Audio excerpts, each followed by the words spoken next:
Hi, this is Dennis with Second Chance Tackle. Today I'm going to be working on a TICA reel. This is a TICA Caiman. It's the Striper LE300. It was brought in by Jim. He dropped it off at the shop. And, well, this reel is just not advancing on the line guide. He tells me it was hooked up and, well, something broke. He heard something snap inside. He tells me if I shake it, I'm going to hear it. I'm not hearing it. I'm hearing the handle kind of. Well, yeah, there's something going on over here on this side. Well, I took the opportunity to go order an idler gear. You can do that directly from TICA. They're located in Kent, Washington. If you have one, they supply the parts for that and support their reels. If you like these reels, I do. You're going to find how to service them, how to keep them running for a long time to come, and how to solve this particular issue during this video. Well, I'm going to start by taking off the exterior pieces and parts. As I do, I want to encourage you to subscribe to my channel. If you do subscribe to my channel, please use that notification button. That notification button is going to let you know when I'm posting a video. And, well, you might find it one of the ones that you like to learn more about. Or maybe it's not, and you can well, pass on that one and get it on the next one. There's a, looks like a 12mm nut here. One of our viewers sent this in. It's kind of an interesting one. It's called Team International, INTL.com, but I go on there and I can't find anything for that site, so that might be an older version of one. But let's take the handle nut off. Remove the cap. This is a good place to tell you if you're working on a reel that you don't know much about, take pictures along the way. My pictures are videos, but you don't need to make videos, but make sure that you take a picture at critical junctions so that when you go to reinstall, you know where those pieces and parts go. Like this one, we had a little washer that went underneath that nut. You can remove the handle. Then we have one of these spring pop-up kind of things for the star adjuster. Has that little spring. Notice it's a cone spring, and at the base of the cone is down. I think that's incorrect. I think it belongs this way because there's a groove in here that fits it that way. I'm not sure we have the groove on the top. And, well, then you can back this off. Now, if you're having a hard time backing this off, after you remove the spring, go ahead and put that star adjuster back on, and that will help you do that. And then we have two tension washers. They're belled. They're not flat. They usually face each other. Okay, this is a single screw take-apart system. Thumb screw. You're going to see that it says lock and open. So on that, when you read that, you're going to push up on this, and that'll bring you to the open position. And you can bring this off, and you'll see that the gear side of this is held in by two screws. Here's our spool side. On our spool side, we have a bearing. I'm going to go oil that bearing. And we have a bearing under the noisemaker here, so go ahead and it's a shielded bearing as well, so I'm going to go soak that with oil while we're doing the other work. And then inside my case here, looks like I have the two screws which are going to hold the back plate on, and I'm going to need to remove that back plate in order to get to the idler gear. So what is the idler gear? The idler gear is the piece that transfers the energy from the spool over to the worm gear so that it can drive that worm gear to move that line guide back and forth. Well, this is an idler gear. Hopefully it's the right idler gear. I assume it is. And it has two sets of teeth. It has the teeth that are going to intersect with the drive off the back of the spool, and it has the set of teeth that are going to intersect with the worm gear. I also took the time to order a spare pawl because I'm not quite sure which one broke, but I am sure one of them did. And then I'm going to grab my micro screwdriver here. We're going to open up the back plate. Let's see if we can't take care of the performance issue here. My guess is It's this inner ring that's broke. I believe it's probably sheared off all of the teeth. And well, it's not going to drive it if it doesn't have any the teeth to do that. This is a micro screwdriver I'm using. I'm going to remove the 2 screws from the inner side of the case. And if you're working on, there's several different reels. Penn has this kind of a setup where the screws are inside. Just be aware, if you don't see the screws on the outside, look inside. Generally speaking, unless it's a one-piece frame, you're going to have the screws coming in from underneath. All right, those 2 screws are out. I'm going to put those into a parts tray for safekeeping. I put all my pieces and parts into a parts tray. And well, let's remove this side plate then.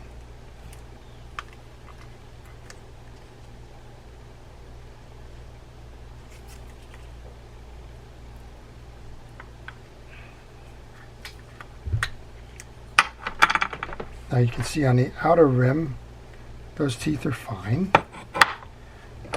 So let's remove the idler gear here. And we should see the issue with this reel once this is removed. There is a washer here, make sure you don't lose that. And yeah, so this is why it isn't driving. All of the teeth here are, well, worn down and worn out. Now, if you have an issue with this type of a reel where you see the teeth have been knocked off, don't stop there. Look inside the case. Check particularly all of the crevices of this drive for your worm gear. There's one. You want to, if you have that issue, check to make sure that the broken teeth aren't lodged inside the drive here. Because if they are lodged inside the drive, you're going to get a bump kind of a thing, and eventually you probably tear it down. This is a good time to spin this. Make sure that your pawl and everything is operating properly. It is. Okay, let's set about replacing the gear. It was pretty straightforward. You don't grease or oil these. You could put a little oil on it. You don't grease this. Let's set that over. Turn it, make sure that it's, again, turning free and easy here. Which it is. Oops, see, we have a little sticking going on there, so let's just go back and check this. Not quite sure why that's bouncing that way.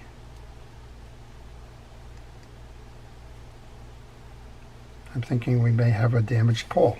Alright, so we're going to fix that pawl as a result of this. Alright, let's put this back on. That's not the pawl's issue there.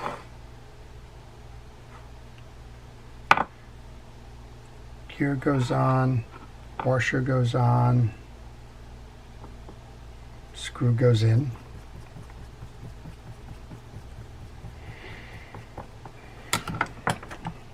Now we can take our side plate, put that back on.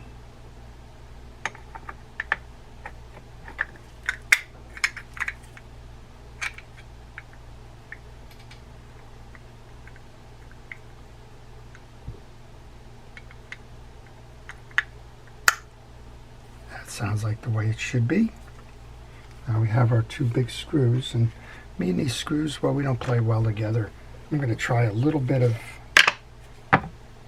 grease on the tip of my screwdriver, see if that can't hold it to get me set. And there's 2 of them come back into the center here. Now that worked well. Tighten that up. Let's do that again. Take the other one, find the other hole. Oh, lost that one.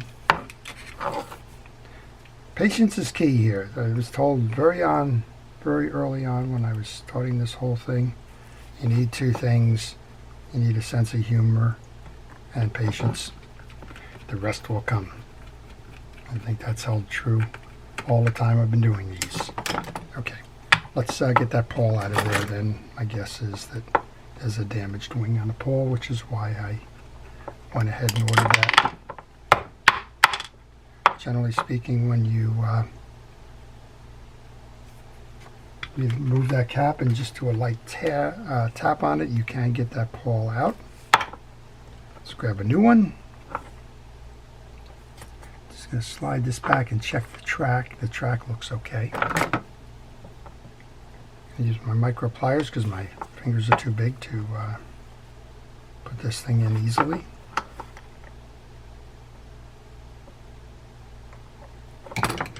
And just set that down. Let's replace the drop of oil will help. There it is. A little bit of oil onto your pawl, a little bit of oil onto your worm gear tracking. Tighten this up now, and we should have an operational level line system. Okay, we've completed that side. So what did we do? We took the side off. We knew that we had a broken drive for the worm gear. We showed you how to remove that drive, reset it. We replaced the pawl in there, which was damaged, and now we know we have an operational line guide system. So we can now turn our attention to servicing the balance of the reel. This is a reel that mounts from the back side. There are several reels out there on the market that do that. And well, we're going to start by taking off the 2 screws that hold the bridge in place. Again, this is a single screw take apart system.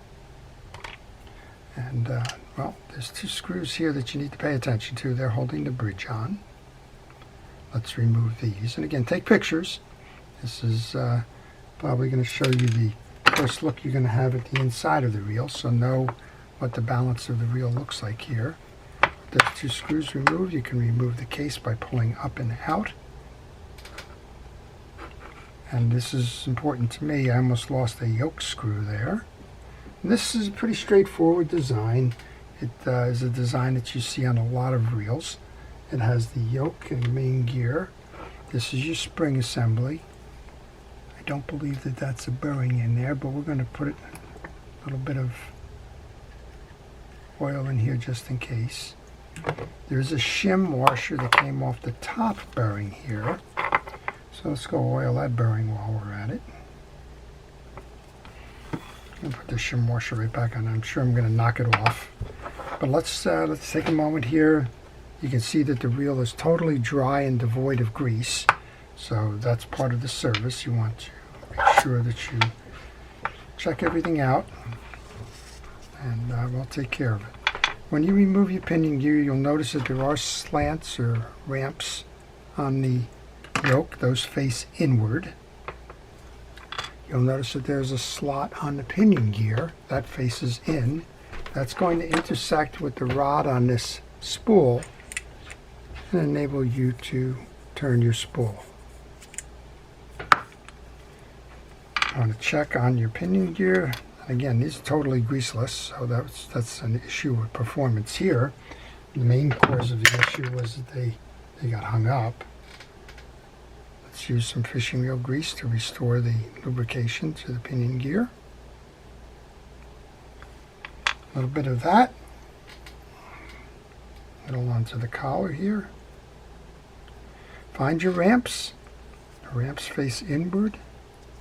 That is your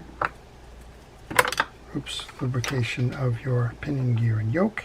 This is your trip assembly. You do not need to remove the trip assembly, but a good amount of oil on there will help. And now we can take our pinion gear assembly, load that on.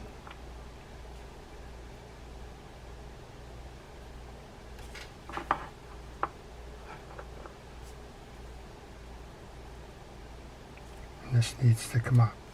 Alright, so that it gets in under the ramp there. Okay.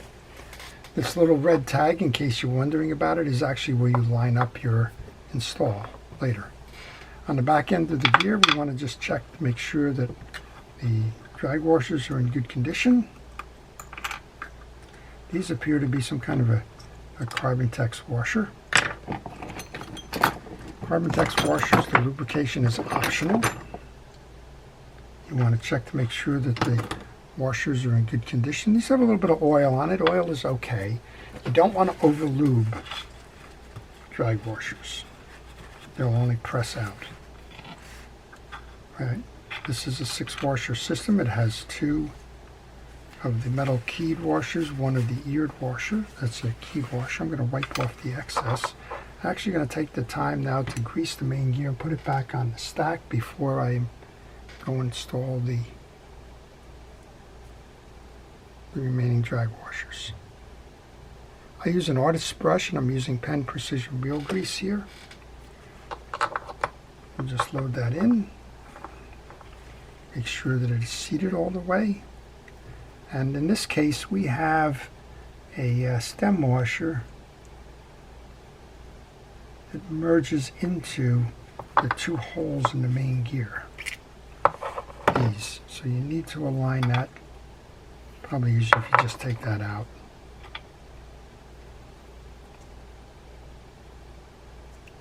If you don't have that mounted properly, it will not seat properly, and you won't have the right function of the reel. Okay, I was just looking down below to make sure that I had that. All right, cleaned metal washer goes next. Second drag washer goes. Now we're looking for the eared washer. The eared washer is the one that has the 2 points in it. This one, and these face down in this reel. And they go into slots in the main gear. Just like that. Last of the drag washers, clean off the metal. Bring that one back on. Clean off your spacer, which operates the anti-reverse. Make sure that it is grease free. Let's put that over the top. Before we can load that side plate on, we need to put the 2 yoke springs back onto the positioning posts.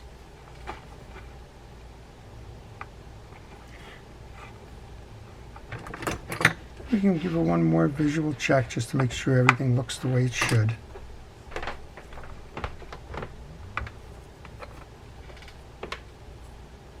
Let's grab our spacer. I think we're good. Find the groove in your case. That's going to be where your spring-loaded case screw is going to go. Line that up. Make sure you don't jam that on the way in. Whoops, kick that little bearing piece out again, and the bearing for that matter. Make sure you have a nice tight seam all the way around. And you're going to take those 2 screws, which are going to hold it in from the back end. Get ready to seal that up. So we've taken this wheel completely apart. We've serviced the main gear and the drags, the pinion gear. Everything was devoid of grease. We showed you how to pull that back down. And now, well,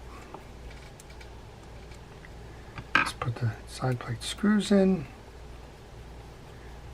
When I put the side plate on, that bearing and that bearing shield kicked out, so we'll put those back in. We've already oiled them. Let's go ahead and put that back on. Shield back on, and now we can take the time to put this onto your reel. Now I think at this point you probably have to pull down on the click release mechanism, pull up on the button, bring all of this into the open position, rotate. I think we should have it all there. Tighten down on this. Been a while since I did one of these. Yep, all right, we got it. Let's tighten that down. All right, now we're back to reassembling the rest of the bits and pieces here. Let's start with the 2 tension washers. I put the belly up on the first one, belly down on the second one. Now we have the star adjuster nut. Remember, there's 2 sides to it. One has got a flat washer on it. Actually, that's a separate flat washer that goes on top of those beveled, so that's okay. When you do this by hand. Don't get anxious to do anything that has to do with wrenching this piece. Tighten it down as much as you can by hand. That will make it easier. Again, I believe that this fits right in that little groove there, so that may have been upside down from the last one. If not, it shouldn't affect it too much. Take your star adjuster now. You're going to have to push down on this to seat the square with the square nut. And that little washer goes on. I don't know if that was on the top of this. That doesn't. I don't believe that belongs on the top of this. It could, but I think that is a spacer between the two. I think whoever had this part the last time may have simply inverted that. And again, with these post nuts, make sure that they're going on nice and easy. If they're not going on square, you're going to strip the nut or strip the shaft or both. So take your time, have your patience. If you're just watching my hand right now, I will apologize. But this is an important part where you want to make sure that you have it set properly.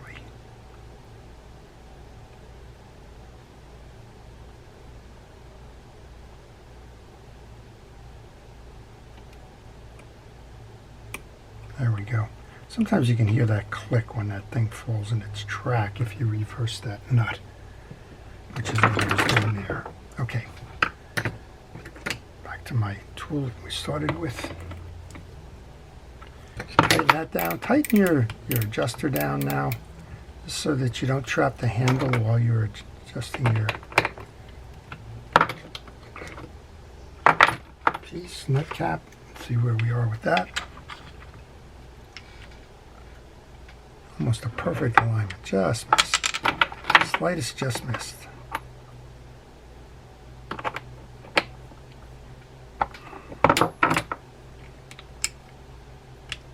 Cap goes on. Last piece in my parts tray other than the old ones, which we removed. And we'll be able to give this a test, making sure that we have that line guide, that we don't have any snags or hang-ups, and that we have smooth operation. One of the things you can do, of course, you can put a little oil in the seam here if you've got a noisy handle there. This also has a kind of a coin slot here. I don't think I have a washer to deal with that. Let's see if I can take that off and if there's a bearing inside the handle here. No, that seems frozen. We're going to leave that. All right, let's give this a test. Well, we certainly have a nice, smoothly operating line guide. Let's go into free spool. Yep, we're spinning nice and easily there. Make sure it trips back. It does. Make sure your drags are holding. They are. Back your drags off once you do that. And that's it. That's the service of the TICA Striper LE300 in the Caiman series. I like these reels a lot. I think they're well made. And well, this one's ready to go fishing again after that unfortunate snag up. So what do you learn on snag ups to avoid ripping these teeth up? First thing you learn is not to try and power out of a snag up.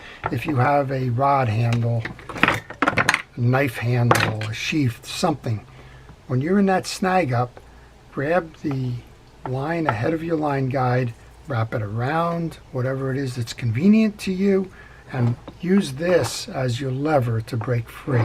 Worst case, yeah, I know it's a $10 or $15 rig or lure sitting on the bottom of it. Snip it off. It's going to save you the cost of having the reel serviced and repaired. I hope you've enjoyed that. I want to take a minute to thank our police, fire, safety, and rescue folks and everybody involved in our health and well-being. I appreciate your dedication to task. And I want to thank everybody for watching, particularly a shout out to our subscribers. And if you haven't subscribed, I want to encourage you to subscribe to learn more about the art of fishing reel service and repair, and well, how to keep your reels fishing for a long time to come. This is Dennis with Second Chance Tackle. Have a great day.